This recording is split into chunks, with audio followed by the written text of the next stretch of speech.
কৃত স্বাহা। ওং বিবর্ণ বদনাং রুদ্রায়ং স্বাহা। সাধক, তোর এতদিনের সাধনায় আমি সন্তুষ্ট হয়েছি, তবে তোর মনোবাসনা পূর্ণ করার জন্য আরো কয়েকটি কাজ করে আমায় সন্তুষ্ট করতে হবে। মা, কৃপা কর মা। তুই চোখ বুঝে আমায় স্মরণ কর, তুই নিজেই জানতে পারবি তোকে কি করতে হবে। তবে সাবধান, কর্ম অসমাপ্ত রাখলে তার পরিণাম কিন্তু ভয়ঙ্কর হবে।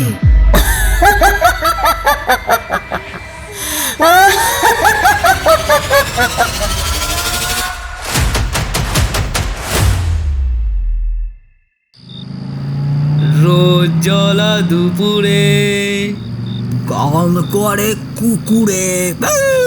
চুপ কর তো, দিলি তো গানটার পিন্ডি চটকে। তোরা একটু থামবি? এইভাবে মদ খেয়ে গাড়ি চালানোটা একদম ঠিক হচ্ছে না। তাহলে কি আমরা হামাগুড়ি দিয়েই বাড়ি যাব? আবার শুরু করলি। যে কোনো মুহূর্তে দুর্ঘটনা ঘটে যেতে পারে। ঘটলে ঘটবে, তাতে আমাদের কি? হ্যাঁ,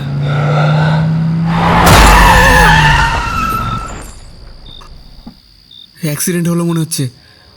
চল নেমে দেখি কি হলো। নামিস না সোমনাথ, কেউ দেখে ফেললে আমরাই ফেঁসে যাব। না, আমাকে যেতেই হবে। সোমনাথ জোর করে গাড়ি থেকে নেমে যায়। ওর সঙ্গে বাকিরাও নামতে বাধ্য হয়।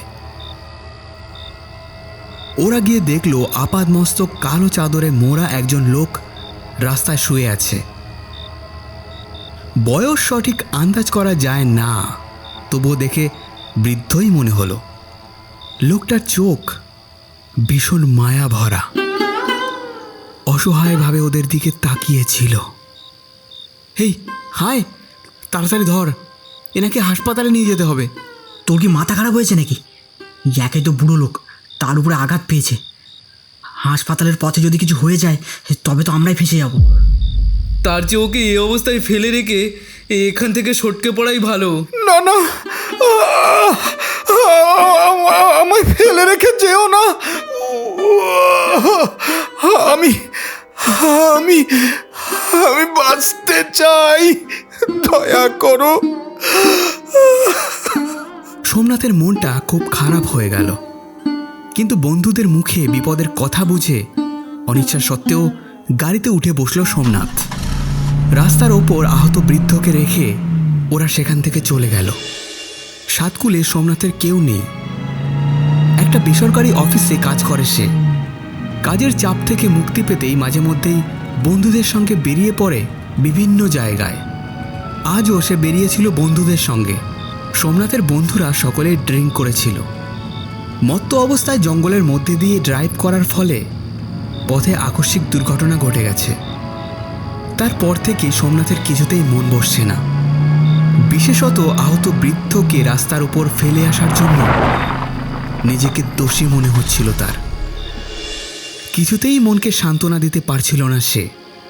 খাবার টেবিলে বসে কিছুই খেতে পারল না সোমনাথ। মন খারাপ করে শুয়ে পড়ল। এপাশ ওপাশ করতে সাত পাঁচ চিন্তার মধ্যে খানিকটা তন্দ্রাচ্ছন্ন হয়ে পড়ল সে।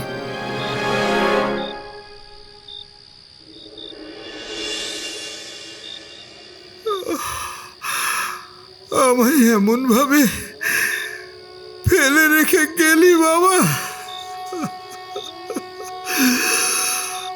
বাবা, আমি যে বাঁচতে চাই, আমায় বাঁচাও বাবা, আমায় বাঁচাও। সহসা ঘুম ভেঙে ধর্মর করে উঠে বসল সোমনাথ। জোরে জোরে শ্বাস প্রশ্বাস নিতে থাকলো সে। একটা অপরাধ বোধ কুরে কুরে খাচ্ছিল তাকে।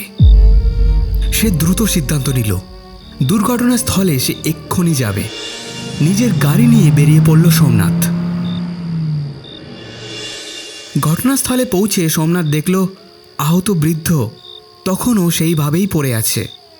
সোমনাথকে দেখে বৃদ্ধ করুণ সুরে সাহায্য প্রার্থনা করতে লাগলো। আমায় আমায় বাঁচাও বাবা।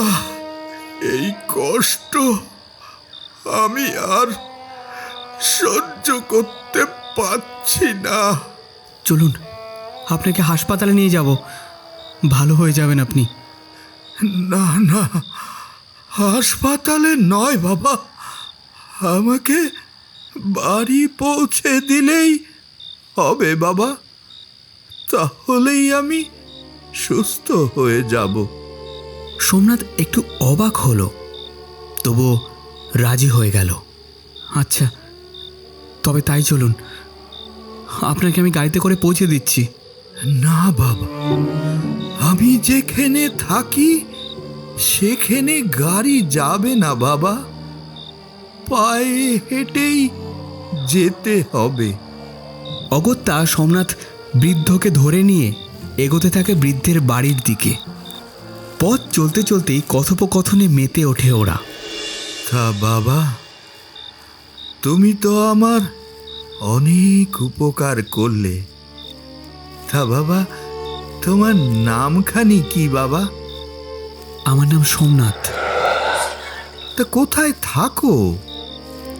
বাড়িতে কে কে আছে তোমার? সাত কুলে আমার কেউ নেই, আমি একাই থাকি শহরতলির একটি ফ্ল্যাটে। তা আপনার পরিবারে কে কে আছে? আমিও বাবা একাই থাকি, কেউ নেই আমার, একমাত্র আছেন আমার মা। তোমাকে একদিন তার সাথে আলাপ করিয়ে দেব। তিনি অন্য জায়গায় থাকেন। সোমনাথ এই কথা শুনে একটু অবাকই হলো। ওনার মা তো আরও বৃদ্ধ হবেন, তবু তিনি একা একা কেন থাকেন? সোমনাথ এ বিষয়ে কিছু বলল না। কিছুক্ষণের মধ্যেই ওরা বৃদ্ধের কুটিরে এসে উপস্থিত হলো। তমসাচ্ছন্ন রাত, রাত চড়া পাখিরা মাঝে মাঝেই কর্কশ কণ্ঠে ডেকে উঠছে। কুটিরের চারিদিকেই বন জঙ্গলে ভরা। বৃদ্ধের ঘরের ভেতরটা কেমন যেন একটা বুনো গন্ধে আচ্ছন্ন।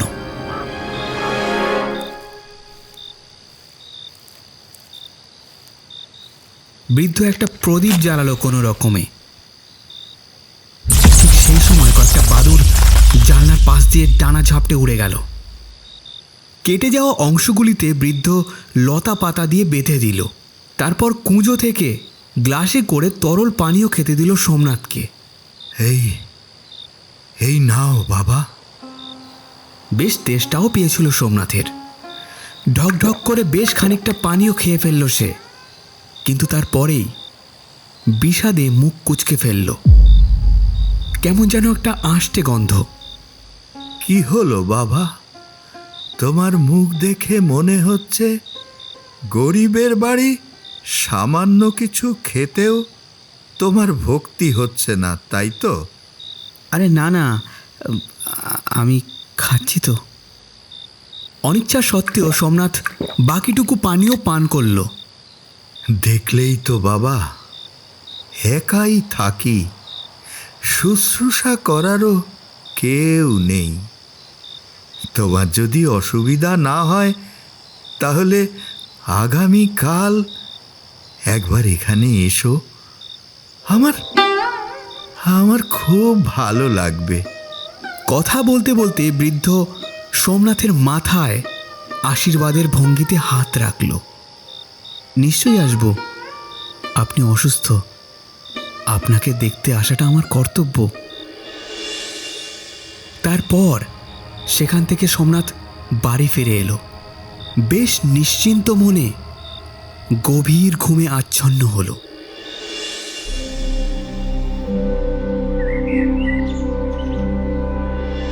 পরদিন সোমনাথের যখন ঘুম ভাঙল তখন বেশ বেলা হয়ে গেছে। সেদিন আর সোমনাথের অফিসে যাওয়া হলো না। স্নান সেরে দুপুরে পেট ভরে ভাত খেল সে। গতকাল রাতের ঘটনাগুলো তার মনে পড়তে লাগলো। বৃদ্ধের কাছে যাওয়ার জন্য অধীর হয়ে উঠল। সেদিন সন্ধ্যাবেলা সোমনাথ যখন বৃদ্ধের কাছে পৌঁছল, তখন সে দেখল আবছা অন্ধকারে বৃদ্ধ বিছানায় শুয়ে আছে। ঠিক সেই সময় কয়েকটা বারুদ জানলার পাশ দিয়ে ডানা ঝাপটে উড়ে গেল। নির্জন পরিবেশটায় থমথমে ভাব। এখন কেমন আছেন আপনি?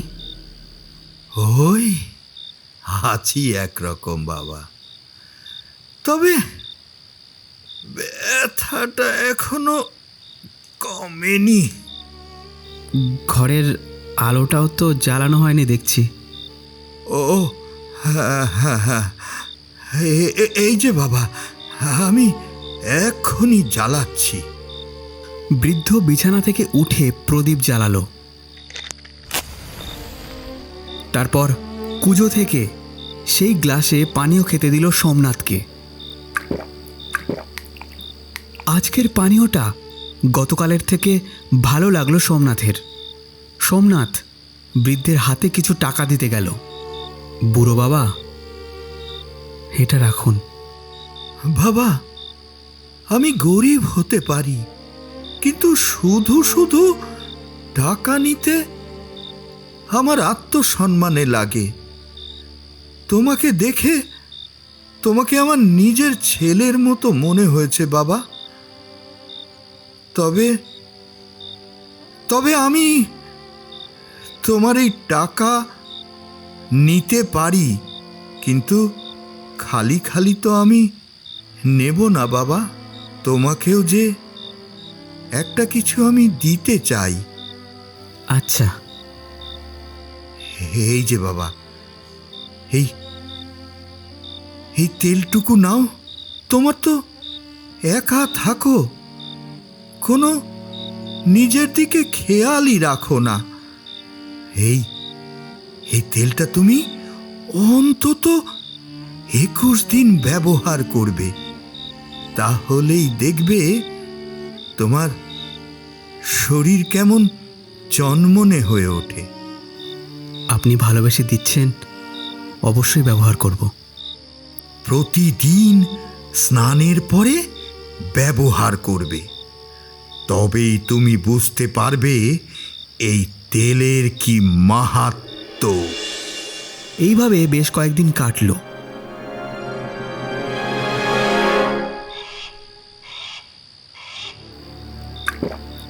সোমনাথ প্রতিদিন বৃদ্ধের কাছে যেত পানীয় খাওয়ার আকর্ষণে। এখন পানীয় খাওয়ার সময় সোমনাথ সেই আষ্টে গন্ধটা আর অনুভব করে না। যতক্ষণ না বুড়ো বাবার কাছে যেত, ততক্ষণ মনটা উতলা হয়ে উঠত সোমনাথের। আর বৃদ্ধের দেওয়া তেলটা ও রোজ ব্যবহার করত।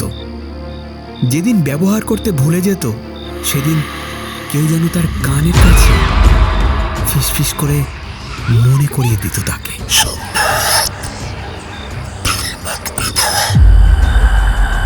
বৃদ্ধ প্রায় তাকে একটা কথা বলতো, আর কয়েকটা দিন অপেক্ষা করো, তারপর আমি তোমাকে আমার মায়ের সঙ্গে দেখা করিয়ে দেব। দেখবে কত শান্তি পাবে। ভেতরে ভেতরে সোমনাথের পরিবর্তন হচ্ছিল। গায়ে এবং হাতের লোমের আধিক্য দেখা দিতে লাগলো। হাতে পায়ের নখগুলো একটু অস্বাভাবিক বড় হয়ে যেতে লাগলো। একদিন অন্যমনস্ক হয়ে খাবার খাচ্ছিল সোমনাথ। হঠাৎ তার জিভটা কেটে গেল। আয়নার সামনে গিয়ে দাঁড়ালো সোমনাথ এবং দেখল দুপাশের ক্যানাইন দাঁত দুটো স্বাভাবিকের তুলনায় বেশ বড় ও সুচালো হয়ে গেছে। ক্রমে মাংস খাওয়ার ইচ্ছে প্রবল হয়ে উঠল সোমনাথের। বাজার থেকে মাংস কিনে এনে বেশ খানিকটা কাঁচা মাংস খেয়ে ফেলত সোমনাথ। সবসময় সোমনাথের মনে হতো কেউ যেন আড়াল থেকে তার উপর নজর রাখছে। একটা অজানা ভয় বা ঘোরের মধ্যে সে দিন কাটাচ্ছিল। বেশিরভাগ সময়টাই সে বুড়ো বাবার কাছে কাটাতে লাগলো। এমনভাবে প্রায় 15 দিন কেটে গেল। সোমনাথের একমাত্র প্রিয় বন্ধু নিরঞ্জন একদিন সোমনাথের বাড়িতে এলো। চল সোমনাথ, আজ কোথাও ঘুরতে যাই। না রে ভাই, কোথাও যাওয়া যাবে না, আমাকে বুড়ো বাবার কাছে যেতে হবে। তুই অনেক পাল্টে গেছিস সোমনাথ, কি পাগলের মতো উদ্ভ্রান্ত চেহারা হয়েছে তোর। যেদিন থেকে ওই বুড়ো বাবার কাছে যেতে শুরু করেছিস, সেদিন থেকেই তোর পরিবর্তন হয়েছে।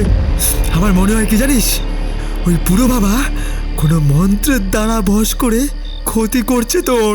খবরদার নিরঞ্জন, বুড়ো বাবা খুব ভালো মানুষ, আমাকে স্নেহ করেন। তার সম্বন্ধে একটা উল্টোপাল্টা কথা আমি সহ্য করব না। বন্ধু বন্ধুর মতো থাকবি, গার্জেন হতে যাস না। নিরঞ্জন হতভম্ব হয়ে গেল সোমনাথের এই আচরণে। স্পষ্টভাবে বুঝল নিশ্চয়ই কোনো গূঢ় রহস্য আছে এর পেছনে। সে কোনো ভালো তান্ত্রিকের কাছে যাওয়ার পরিকল্পনা করল।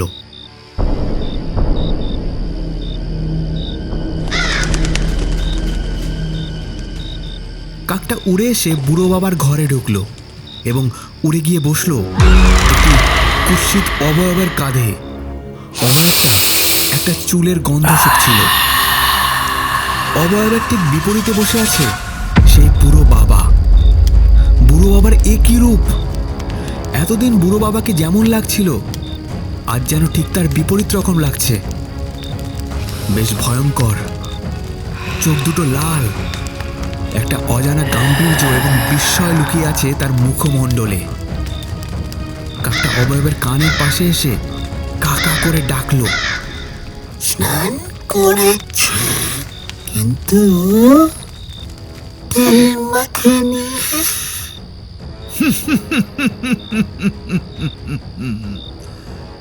সোমনাথ, তুই যা করবি সবই আমি জানতে পারবো আমার পাঠানো চরের মাধ্যমে। আর তোর এই চুল, আগামীকাল একবার এখানে এসো, আমার খুব ভালো লাগবে।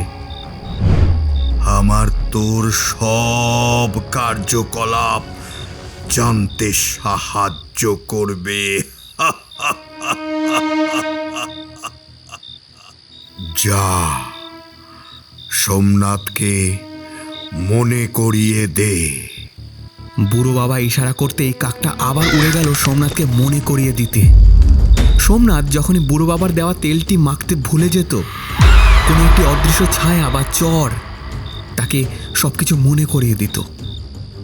সোমনাথ, তেল মাখবি না। আরও 5 দিন কেটে গেল এবং এই 5 দিনে বৃদ্ধ সোমনাথের খুব যত্ন আত্তি করতে লাগলো। নিরঞ্জন কোনো এক অজ্ঞাত কারণে এই কয়েকদিন খুব অসুস্থ হয়ে পড়েছিল। কোনো ওষুধে কোনো কাজ হচ্ছিল না। আজ কোনো রকমে সে এসেছে ভৈরব তান্ত্রিকের কাছে। ভৈরব তান্ত্রিক চোখ বুজে ধ্যান করছিলেন। নিরঞ্জন তার কাছে আসতেই ভৈরব তান্ত্রিক চোখ খুলে নিজের কমণ্ডল থেকে খানিকটা জল ছিটিয়ে দিল নিরঞ্জনের ওপর। নিমেষেই নিরঞ্জন নিজেকে হালকা অনুভব করল। অসুস্থতার কোনো চিহ্নই রইল না তার শরীরে। কিরে, এবার সুস্থ লাগছে তো? হ্যাঁ বাবা, এখন সুস্থ মনে হচ্ছে।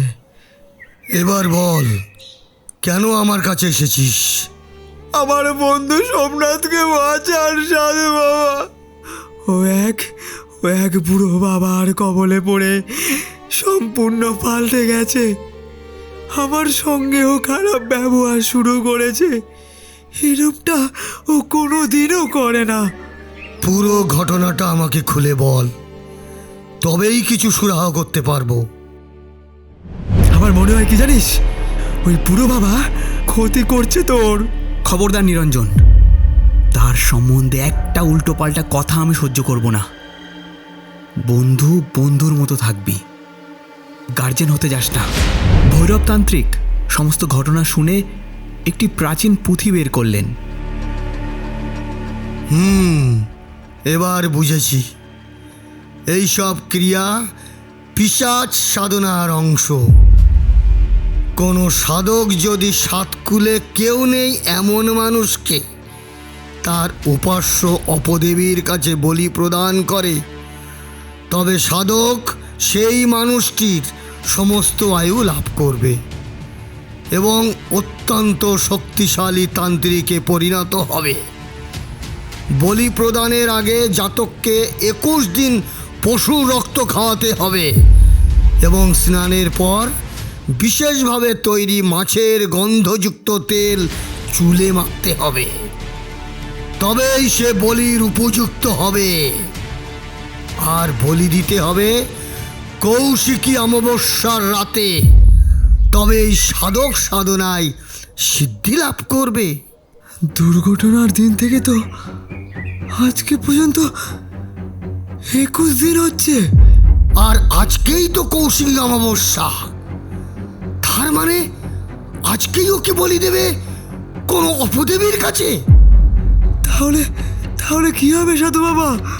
সোমনাথকে কি বাঁচানো যাবে না? মা কালীর আশীর্বাদ থাকলে নিশ্চয়ই কোনো না কোনো উপায় বের হবে। তুই একটা কাজ কর, এই মন্ত্রপুত হর্ষ নিয়ে যা, চেষ্টা করবি তোর বন্ধুকে বাড়িতে আটকে রাখার।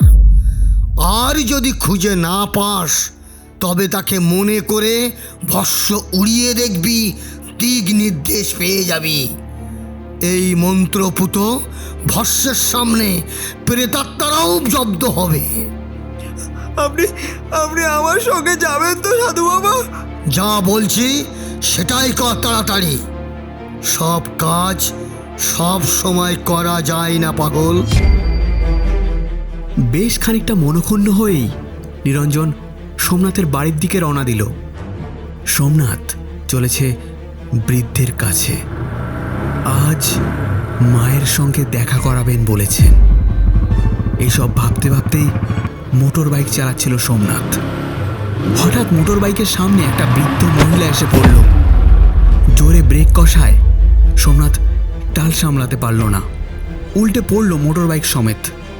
পায়ের খানিকটা অংশ কেটে যায় এবং রক্ত পড়তে থাকে। ভীষণ রকম বিরক্ত হলো সোমনাথ। খুব লেগেছে না বাবা? আসলে বুড়ি মানুষ তো, ঠিক বুঝতে পারিনি। তোমার পায়ের কাছটা একটু কেটে গিয়ে রক্ত পড়ছে দেখছি। কিছু একটা বেঁধে দি? আমি নিজেই বেঁধে নেব, আপনি যান। অনেক সময় কয়েক ফোঁটা রক্তই তো জীবন বাঁচিয়ে দেয়, তাই না বাবা? বললাম তো দরকার নেই। সোমনাথ মাটি থেকে ধুলো ছেড়ে উঠে দেখল বৃদ্ধ মহিলা সেখানে নেই এবং এই কয়েক মুহূর্তের মধ্যেই মিলিয়ে গেছে। বিস্মিত হলেও সোমনাথ আবার মোটর বাইক স্টার্ট করে এগিয়ে চলল। বৃদ্ধের কাছে সোমনাথ যখন এসে পৌঁছল তখন বৃদ্ধ রক্তাম্বর পরিহিত হয়ে তৈরি ছিল।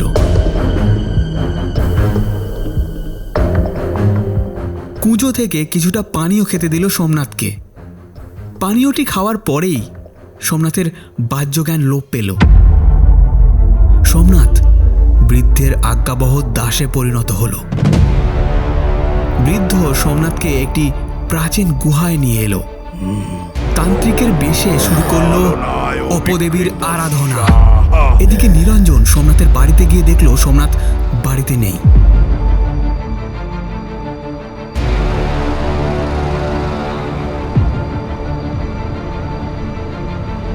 কৌশিকী অমাবস্যার রাত, এমন সুযোগ বছরে একবারই আসে। গুহার মধ্যে উপাসনারত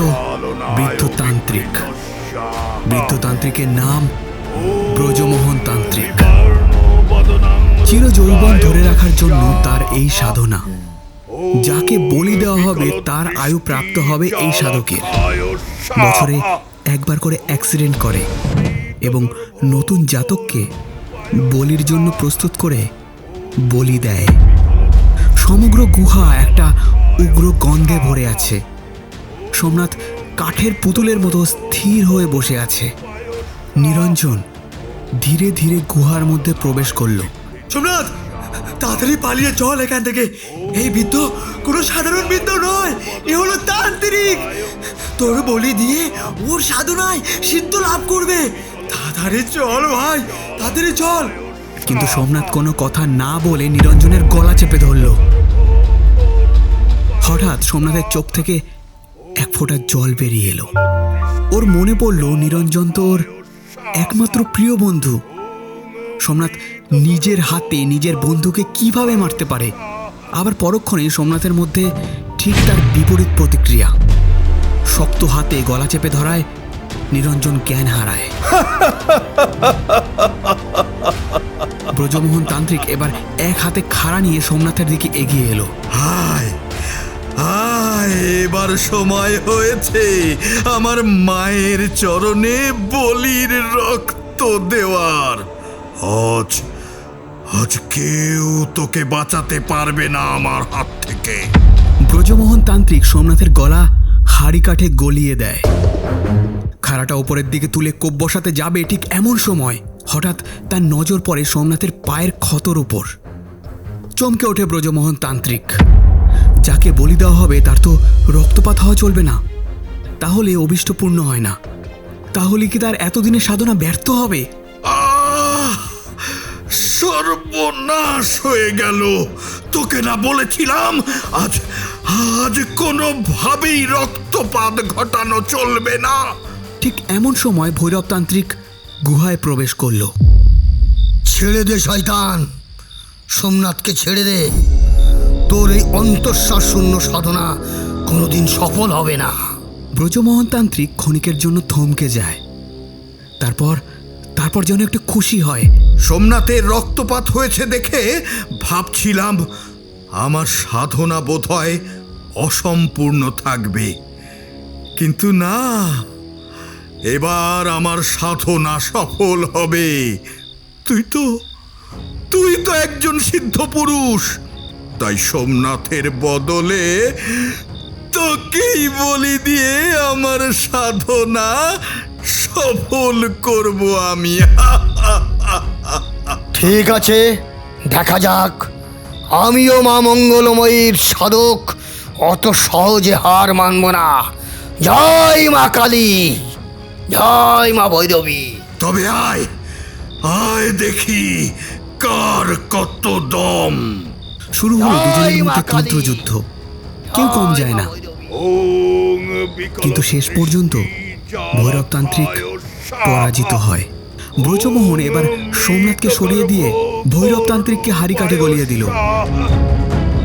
মাগো, কৃপা কর মা, কৃপা কর। জয় মা। ভৈরবতান্ত্রিককে বলি দিতে যাবে, ঠিক এমন সময় একটা তীব্র আলোর জ্যোতি চোখ ধাঁধিয়ে দিল। সন্তানের ডাকে মা কখনো সাড়া না দিয়ে পারে? অনেক সময় কয়েক ফোঁটা রক্তই তো জীবন বাঁচিয়ে দেয়, তাই না বাবা? যাকে বলি দেওয়া হবে তার তো রক্তপাত হওয়া চলবে না, তাহলে অভীষ্ট পূর্ণ হয় না।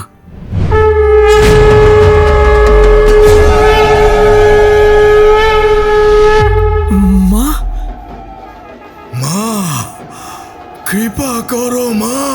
তোর পাপের ঘোড়া পূর্ণ হয়েছে শয়তান। এতদিন ধরে যে বিরল অশুভ শক্তির সাধনা করলাম, সবই কি বিফলে যাবে মা? তুই কি আমায় রক্ষা করবি না? আজ শুভ শক্তির কাছে আমায় হেরে যেতে হবে মা। আমার হাত থেকে তোর ওই মা, মানে তোর ওই অপদেবীও তোকে বাঁচাতে আসবে না। জয় মা মঙ্গলময়ী কালী, সকলের মঙ্গল করো মা, তুমি মঙ্গল করো মা।